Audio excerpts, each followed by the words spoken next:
Hello നമസ്കാരം. ഇത് നിങ്ങൾക്ക് വേണ്ടിയിട്ടൊരു ക്വിക്ക് റീഡിംഗ് ആണ്. എന്താ നിങ്ങളുടെ ലൈഫിൽ ഇപ്പോൾ വരാൻ പോണത് അതാണ് നമ്മൾ നോക്കാൻ പോണത് ഈ റീഡിങ്ങിൽ. അപ്പോൾ 3 കാർഡ്സ് ഞാൻ ഇവിടെ വെച്ചിട്ടുണ്ട്. ഈ 3 കാർഡ്സിൽ ആദ്യത്തെ കാർഡിൽ മജിഷ്യൻ കാർഡാണ്. Gemini energy. ഇത് മാനിഫെസ്റ്റേഷൻ്റെ എനർജിയാണ്. നിങ്ങൾ ഇപ്പോൾ കുറേ പവർഫുൾ എനർജിയിലാണ്. നിങ്ങൾക്ക് എന്താ വേണ്ടത് വെച്ചാൽ അതൊക്കെ നിങ്ങൾക്ക് മാനിഫെസ്റ്റ് ചെയ്യാം നിങ്ങളുടെ ലൈഫിൽ. അതൊക്കെ നിങ്ങളുടെ ലൈഫിൽ വേഗം വരും. അപ്പോൾ മാനിഫെസ്റ്റ് ചെയ്യുമ്പോൾ പോസിറ്റീവായിട്ട് തോട്ട്സ് വയ്ക്കുക. എന്നുവെച്ചാൽ അതാണ് നിങ്ങളെ അട്രാക്റ്റ് ചെയ്യണത് നിങ്ങളുടെ ലൈഫിൽ ഈ സമയത്ത്. ഇപ്പോൾ നമ്മൾക്ക് രണ്ടാമത്തെ കാർഡിൽ പോകുമ്പോൾ രണ്ടാമത്തെ കാർഡാണ് സൺ, ലിയോ എനർജി. ഇത് കുറേ ഹാപ്പിനെസ്സിൻ്റെ എനർജിയാണ്. എബണ്ടൻസ് വരാൻ പോണ എനർജിയാണ്.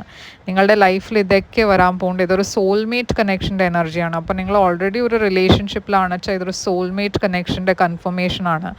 അതല്ല വെച്ചാൽ നിങ്ങളുടെ ലൈഫിൽ വരാൻ പോണ പേഴ്സൺ നിങ്ങളുടെ സോൾമേറ്റ് ആയിരിക്കും. ഇവിടെ മൂന്നാമത്തെ കാർഡ് ഒരു ഏസ് ഓഫ് കപ്സ് ആണ്. ഇതൊരു പുതിയ ബിഗിനിങ് ആണ്. ഒരു റിലേഷൻഷിപ്പിൻ്റെ പുതിയ ബിഗിനിങ് ആണ്. അപ്പോൾ ഈ റിലേഷൻഷിപ്പ് മുമ്പോട്ട് പോവും. ഇവിടെ ഒരു റീകൺസിലിയേഷനും ഉണ്ടാവാൻ വഴിയുണ്ട്. അപ്പോൾ നിങ്ങൾ സെപ്പറേറ്റഡ് ആണ് വെച്ചാൽ ഇവിടെ റീകൺസിലിയേഷൻ ഉണ്ട്. അപ്പോൾ മൊത്തം ഒരു നല്ല എനർജി ആണ് ഞാനിവിടെ കാണുന്നത്. ഒരു നല്ല റീഡിംഗ് ആണ്. ഇത് ക്ലെയിം ചെയ്യുക, വീഡിയോനെ ലൈക്ക് ചെയ്യുക ആൻഡ് ഈ ചാനലിനെ സബ്സ്ക്രൈബ് ചെയ്യുക. ഇതാണ് നിങ്ങൾക്ക് വേണ്ടിയിട്ട് റീഡിംഗ്. ഇത് റെസൊനേറ്റ് ചെയ്തു എന്ന് ഞാൻ ഹോപ്പ് ചെയ്യണു. Take care. All the best.